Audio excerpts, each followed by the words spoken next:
திரையரங்க வாயில்களில் நின்று திரைப்படம் எவ்வாறு உள்ளது என ரசிகர்களிடம் கருத்து கேட்பதற்கு தடை விதிக்க வேண்டும் என்று நடப்பு தயாரிப்பாளர் சங்கம் வலியுறுத்தியிருக்கிறது.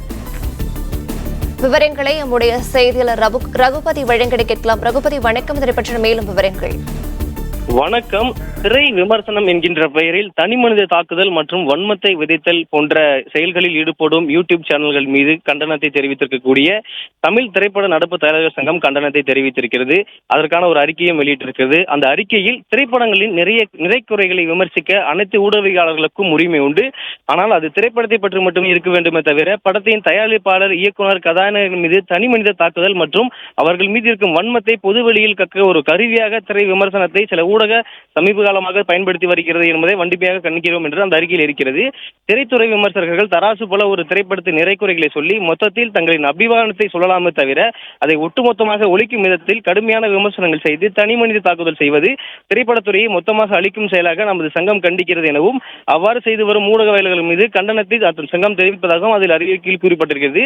ஒரு திரைப்படத்தை பற்றி ஒவ்வொருவரும் தனிப்பட்ட கருத்து இருக்கும். விமர்சனங்கள் தங்களின் கருத்துக்களை அனைவருமே கருத்து மக்களிடம் கொண்டு செல்வது தவிர்க்க வேண்டும். ஒரு திரைப்படத்தை 3 மணி நேரம் பொழுதுபோக்கு அம்சமாக மட்டுமே பார்க்காமல் அது ஏதோ ஒரு சமுதாயத்திற்கும் அதிநீதி விளைவிக்கும் போல ஒரு பலர் பேசி வருவது ஏற்றுக்கொள்ள முடியாது என அந்த அறிக்கையில் வெளியிடப்படக்கூடியது.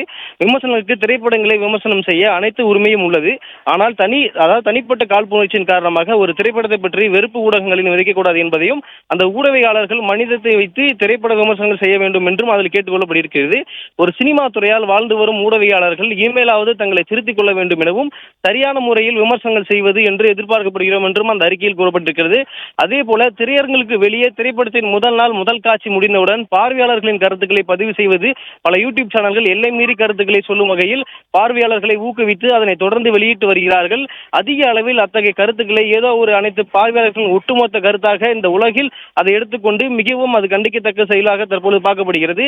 அதேபோல் சமீபத்தில் கங்குவா திரைப்படத்திற்கு விமர்சனம் என்ற ஒரு பெயரில் ஒரு பெரியவர் ஒரு திரையரங்குக்குள் வெளியே தனிமனித தாக்குதலும் வன்மத்தையும் கக்கியதும் அனைவரும் பார்த்து அதிர்ச்சி அடைந்தனர். அத்தகைய கருத்துக்களை பதிவு செய்து மக்களிடையே அதை பெரிய அளவில் கொண்டு சென்று அந்த யூடியூப் சேனல்களை வன்மையாக கண்டிக்கிறோம் என்றும் அந்த அறிக்கையில் குறிப்பிடப்பட்டிருக்கிறது. ஒரு ஹோட்டலில் சாப்பிட்டு விட்டு உணவு நன்றாக இல்லை பட்சத்தில் வெளியே வந்து அந்த ஹோட்டல் மீது பற்றி ஊடகங்கள் ஏதோ ஒரு வாழ்க்கையை தனது நாசமானது போல யாரோ ஒருத்தர் பேசியிருக்கிறார்களா, அவ்வாறு பேசியிருந்தால் அந்த ஹோட்டல் தான் சும்மா விட்டிருப்பார்களா?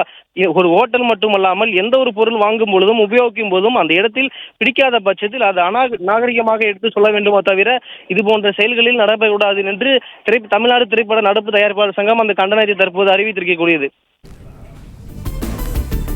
விவரங்களை வழங்கியமைக்கு நன்றி ரகுபதி.